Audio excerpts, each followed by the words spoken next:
We're lucky enough to be joined now by a friend of the show, Dr. WIOD Phares, professor at the National Defense University, is an expert on the Middle East, and his newest book, The Coming Revolution, Struggle for Freedom in the Middle East. Dr. Phares, always a pleasure.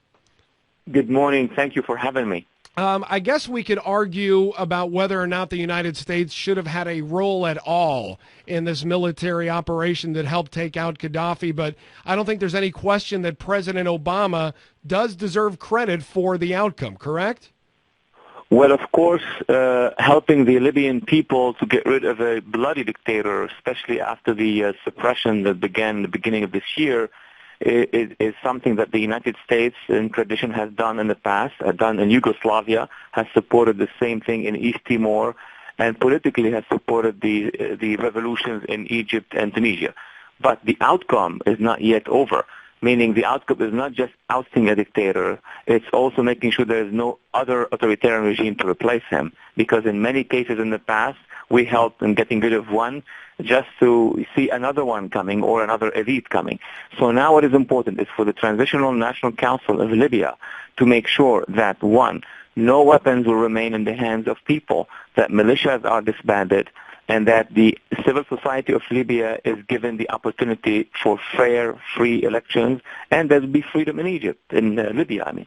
And that's still very much in the air. That's one of the concerns, because one of the reasons why this air campaign was started in support of the rebels was because essentially they were being massacred, as we've seen in parts of the Middle East throughout this spring and the summer. What happens now if the rebels decide they want retribution against those who were supporters of Muammar Gaddafi and they begin massacring those people?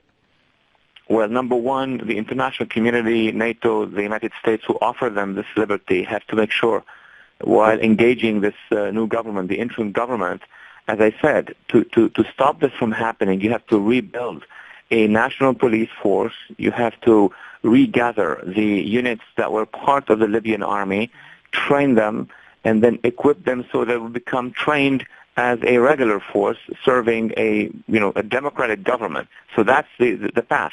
The militias, and that's the most important thing that are now widespread in cities and villages, have to decommission as at the end of any revolution, at the end of any national resistance movement. They have to disarm, and then that's the first stage of a general plan to put the Libyan people back on track for democracy and freedom. Dr. Hi, Mark Eiglarsh. I'm wondering what this means for us here in the United States. I've heard, first of all, obviously, it's somebody who has blood on his hands. There's some justice there because he's responsible for the death of Americans. I'm also hearing about potentially oil prices going down, which means that's good for me, too. I'm wondering what other impact this can have on the average person here in the United States. Let's be clear about it. I mean, projection into the future, we hope the price will go down. This is a bloody dictator, of course. But all boils down to who is going to take over. The components of the Transitional Council, as far as we know, are one-third made of former bureaucrats, military judges. That's good news. Another third are made of Islamist militias, some of which have worked in the past with the jihadi forces, including, for example, the commander of those militias in Tripoli today. As he has announced his program, it's clearly a jihadist program. And a third one is made of minorities and tribes and ethnic groups. So again, it is good that Gaddafi is gone, but we have to be very careful. Otherwise, we'll have a situation whereby we saw the Nazis gone and then the Soviets taken over for another 4 years. We want to make sure that this won't happen. It's very similar to how our mindsets are in Cuba. Out goes Castro, someone comes in, different name, same thing. Yeah, or Batista's gone, and then Castro is in. I mean, everybody was happy with the revolution against authoritarianism, but look who came, an ideological force that stayed for many, many decades.